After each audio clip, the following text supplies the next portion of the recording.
when your child shows you all these signs, what they're letting you know is that they're ready to start learning how to eat. When it comes to introducing solids to babies, the best platform to reach out to will be Solid Starts. So I reached out to them asking if they had any course I could take to enhance my knowledge about solids so I could help you understand this subject. Thankfully, they reached out to me and I was able to take their Starting Solids Foundation course for caregivers. Welcome to Teach Baby How to Eat series. What's your reason for introducing solids to your baby? Are you introducing solids because it's the norm to introduce solids to babies at 6 months? Or are you introducing solids because you want your baby to gain weight?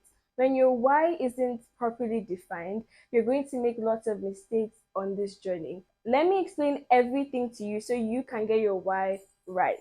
I know you've heard that babies are meant to start solids at 4 or 6 months, but that's not true. Babies are to start solids whenever they are developmentally ready for it.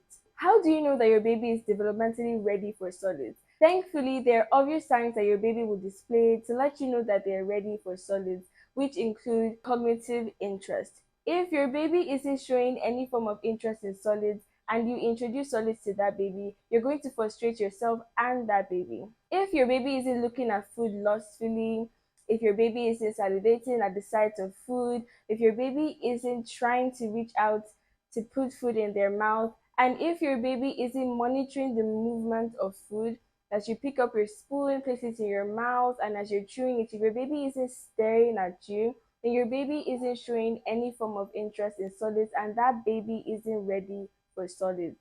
Your baby has to be interested in solids before you introduce solids to them. Secondly, your child should be able to sit up with minimal support.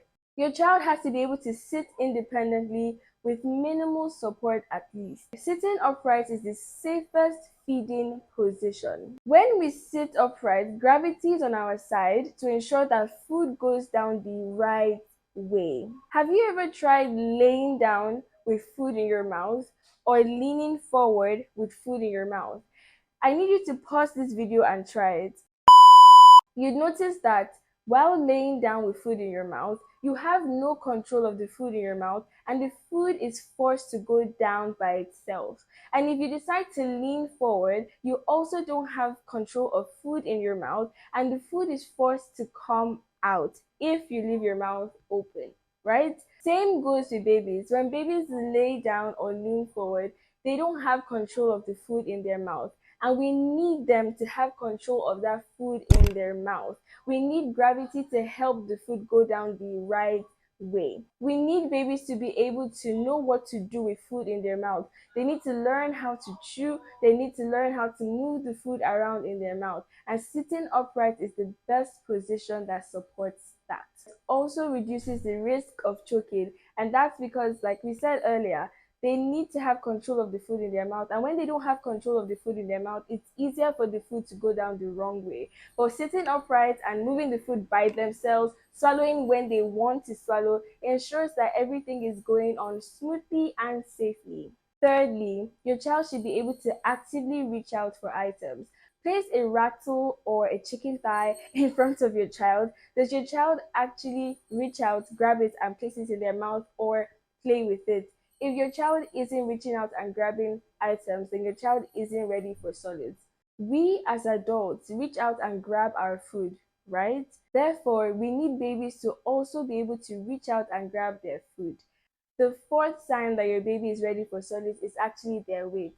You need your child to be within the healthy weight range before you introduce solids to them. If your child is underweight, then you should place your child on a milk feeding schedule that helps your child gain adequate weight before introducing solids to them. These are all the signs that your baby will display when they're ready for solids. Now, here's the thing. Your baby has to simultaneously display these signs.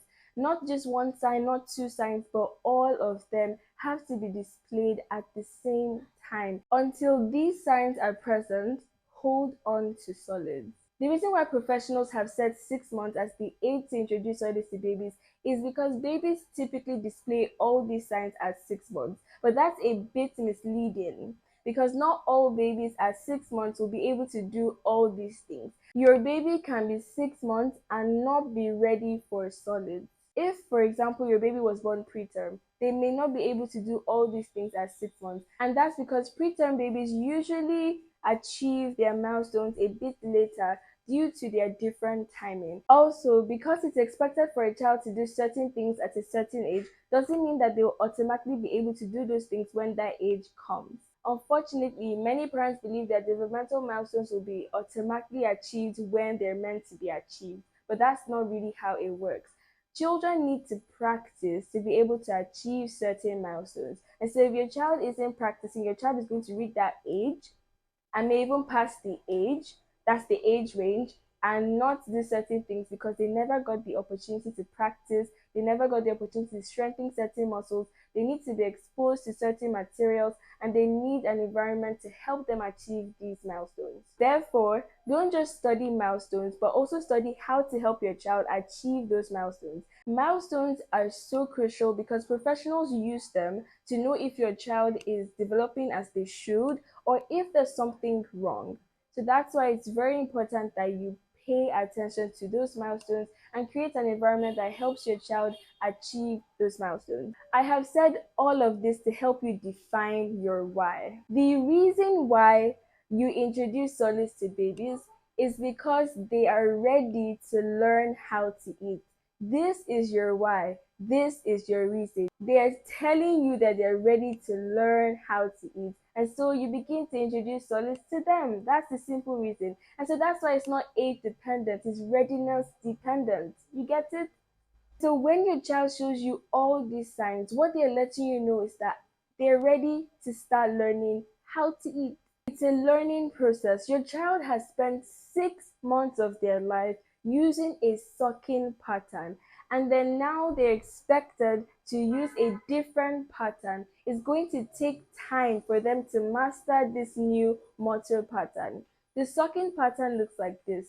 Your child takes in milk, they push it to the back of their mouth, and then they swallow. The pattern used when taking in solids is different and more difficult. They take the substance in, they have to figure out what to do with it based on the texture. They have to figure out whether they should push it to the sides of their mouth or if they're meant to move their jaws up and down to chew. As you can tell, this is more difficult than sucking and swallowing milk. And so your child needs a lot of time to practice this new motor pattern. Whatever you decide to feed your baby, I just need you to know that it's going to take a lot of practice for them to get a hang of it. For the first 12 months of your child's life, they are dependent on the nutrients from milk, either breast milk or formula. They are not really dependent on the nutrients from food. Yes, they're important, but they still need breast milk or formula up to the age of 12 months. From 12 months up, their nutritional needs change and they become more specific and complex, and they would really need to eat food.